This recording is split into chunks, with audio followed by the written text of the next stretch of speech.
सामने से एक खूबसूरत लड़की गुजरी और ना चाहते हुए भी हमारी नजरें उस पर जा टिकी। वो हमसे दूर जा चुकी है, लेकिन हमारा मन पलट पलट कर उसे देखना चाहता है, उसका दीदार करना चाहता है। हम चाहते तो हैं कि हमारा मन उसके पीछे ना भागे, लेकिन हमारा मन उसके पीछे पीछे ही चलता जाता है। और इसके बाद हम कोई भी काम करते हैं तो वही ख्याल, उसी लड़की का चेहरा बार बार हमारी आंखों के सामने आ जाता है, जिससे हम काम में पूरा ध्यान नहीं लगा पाते। और हम ये समझ भी नहीं पाते कि इतना संकल्प और इतनी शपथ लेने के बाद भी हम अपने मन को नियंत्रण में क्यों नहीं कर पाते। क्यों हमारा मन तरह तरह की वासनाओं के पीछे भागता रहता है। क्या इस मन को संतुलित किया जा सकता है? क्या ये पॉसिबल है? तो चलिए इस बोध कहानी से समझते हैं। इससे पहले आप इस कहानी में खो जाएं, इस चैनल को सब्सक्राइब जरूर कर लें। तो चलिए कहानी शुरू करते हैं। एक समय की बात है, एक गुरु का एक शिष्य था। वो शिष्य युवा था और उसकी उम्र 16 साल की थी। वो शिष्य रोज भिक्षा मांगने जाता था। एक दिन रास्ते में उसने देखा कि एक लड़का जो 16-17 साल का होगा, एक पेड़ के पीछे छिपकर किसी को देख रहा था। वो शिष्य उस लड़के के पास गया और कहा कि मित्र, क्या देख रहे हो? उस लड़के ने कहा कि आओ तुम भी देखो, देखो परियां कैसे नदी किनारे खेल रही हैं। शिष्य ने नदी की ओर देखा। वहां पर कुछ लड़कियां नदी किनारे कपड़े धो रही थी। शिष्य ने कहा कि मित्र, लड़कियां कपड़े धो रही हैं तो इसमें छुपकर देखने जैसा क्या है? लड़के ने कहा, अरे तुम अंधे हो गए हो क्या? दिख नहीं रहा? जरा उनके शरीर को तो देखो, उनकी अदाओं को तो देखो, सुंदरता कैसे बिखरी पड़ी है। शिष्य ने फिर से नदी की ओर देखा और वो देखता ही चला गया। अभी तक वो बिल्कुल निर्भय था, उसके मन में कोई डर नहीं था, लेकिन अब वो भी छिपने लगा जैसे कोई अपराधी छिपता है। फिर अचानक वो अंदर तक कांप गया और उसने अपने आप से सवाल किया कि मैं ये क्या कर रहा हूँ? ये सही नहीं है, मुझे यहाँ से चले जाना चाहिए। और वो तुरंत ही वहां से चला गया। वो आश्रम पहुंचा और अपने कार्यों में लग गया। लेकिन जो उसने देखा था वो उसकी आंखों के सामने बार बार आ रहा था। मन में वही चल रहा था। उसका मन दोबारा से वहीं जाने के लिए लालायित हो रहा था। अब वो रोज जल्दी भिक्षा के लिए निकल जाता और वहीं उस लड़के के साथ छुपकर उन लड़कियों को देखता। अब ये उसका रोज का काम हो गया था। उस शिष्य का मन आश्रम के काम में नहीं लग रहा था। वो हर काम को आधा अधूरा ही कर रहा था। वो अलग ही दुनिया में खोया रहता था। जब गुरु उसे शिक्षा दे रहे होते तब भी उसका मन वहां नहीं होता। गुरु ने अपने शिष्य की इन हरकतों को भांप लिया। इसीलिए एक दिन गुरु ने शिष्य से कहा कि अब हम दोनों रोज साथ में भिक्षा मांगने जाएंगे। शिष्य ने कहा, नहीं गुरुदेव, आप परेशान क्यों होते हैं? मैं अकेला ही भिक्षा ठीक से मांग सकता हूँ। गुरु ने कहा, ठीक है, तो फिर तुम अकेले ही चले जाना। शिष्य आश्रम से भिक्षा मांगने के लिए चला गया। गुरु भी शिष्य को देखने के लिए कि वो कहाँ जाता है, किससे मिलता है, उसके पीछे चल दिए।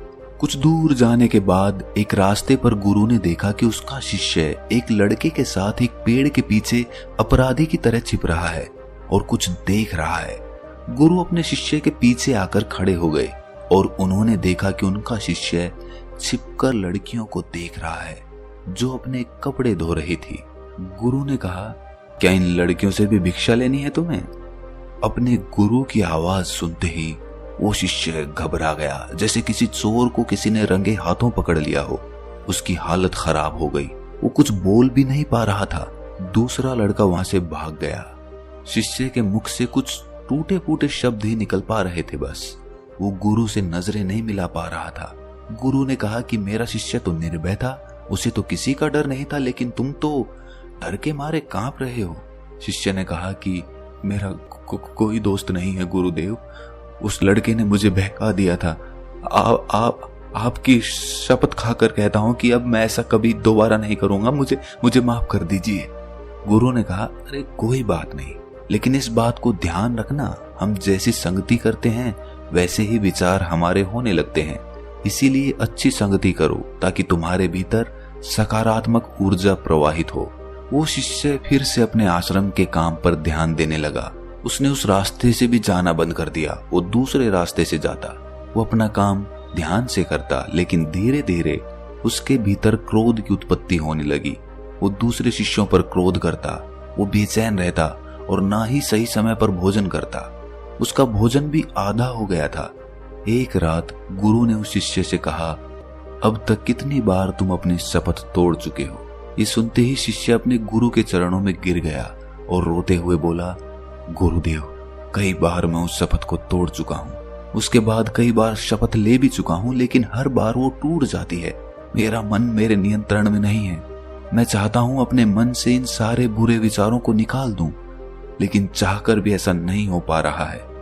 गुरु ने शिष्य को उठाया और आश्रम के बगीचे की ओर ले गए और कहा, देखो, यहाँ पर कुछ नालियां बनी हुई हैं, जिनसे नदी का पानी इन पौधों तक आ रहा है और ये पानी निरंतर एक बहाव से आ रहा है। क्या तुम इस बहाव को रोक सकते हो? शिष्य ने कहा कि हाँ, क्यों नहीं। शिष्य ने कुछ रेत उठाकर उस नाली में डाल दिया। वो पानी थोड़ी देर के लिए रुका और फिर से उस रेत के ऊपर से निकल गया। गुरु ने कहा, अरे ये पानी तो रुका ही नहीं। इसके बाद शिष्य ने कुछ कंकड़ पत्थर उठाकर इकट्ठे किए और उस नाली में डाल दिए और पानी थोड़ी और देर के लिए रुक गया, लेकिन फिर से उन कंकड़ पत्थरों के ऊपर से निकल गया। गुरु ने कहा, शिष्य, ये क्या? अगर मैं शपथ लूं कि इस पानी को रोक दूंगा तो क्या मैं रोक नहीं सकता? शिष्य ने कहा कि कोई बात नहीं गुरुदेव, मैं आपकी शपथ अभी पूरी कर देता हूँ। इस पानी को तो मैं रोक ही सकता हूँ। वो शिष्य एक बड़ा सा पत्थर लेकर आया और उस नाली पर डाल दिया। पानी रुक गया। शिष्य ने कहा कि देखा गुरुदेव, पानी रुक गया, आपकी शपथ पूरी हो गई। गुरु थोड़ा सा मुस्कुराए और कहा, ध्यान से देखो, पानी रुका है, लेकिन वो पानी पीछे की नाली तोड़कर बाहर आ गया है और अगल बगल से बह रहा है और इस पत्थर से आगे भी आ गया है और अपना रास्ता बदलकर फिर से आगे की ओर बह जाएगा। और थोड़ी देर में ऐसा ही हुआ। गुरु ने कहा कि तुम्हारे साथ भी ऐसा ही हो रहा है। तुम बार बार शपथ ले रहे हो और हर बार तुम्हारी शपथ बड़ी होती जा रही है और हर बार तुम्हारी शपथ टूट जाती है और ये हमेशा ही टूटती रहेगी। कितना भी बड़ा पत्थर रख लो, पानी तो अपना रास्ता बना ही लेगा। ये देखकर शिष्य निराश हो गया और कहा, हे गुरुदेव, क्या कोई रास्ता नहीं है कि मैं अपनी शपथ पूरी कर सकूं और मैं सही रास्ते पर चल सकूं? बुरे विचार मेरे मन में ना आए। गुरु शिष्य को एक नदी के पास ले गए, जहां से